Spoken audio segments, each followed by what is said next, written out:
Väčšina detí mi povie, ja o nich neviem. Myslím si, že teraz preto nastal čas, aby v hlave vedomosti mal každý z nás.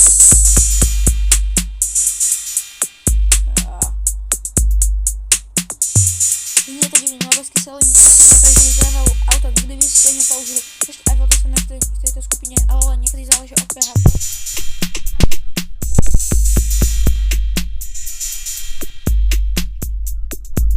Dávam na konzistí ani to som zjedol.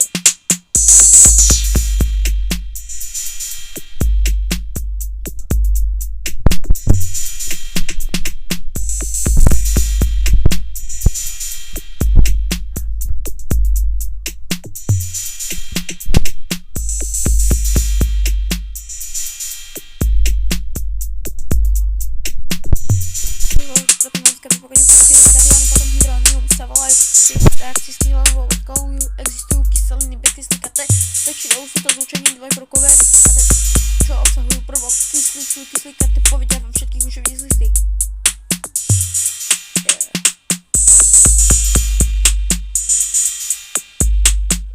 Kyselinky pH majú menšie ako 7, väčšina detí mi povie, o nich nič neviem. Myslím si, že teraz preto nastal čas, aby v hlave vedomosti mal každý z nás.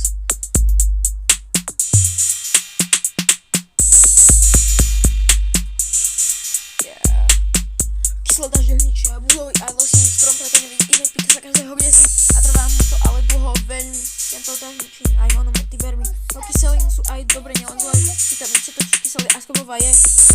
HSBF sa používa na štúdium karbokatiónu. O pár minút hodiny nešte sa pobrať domov.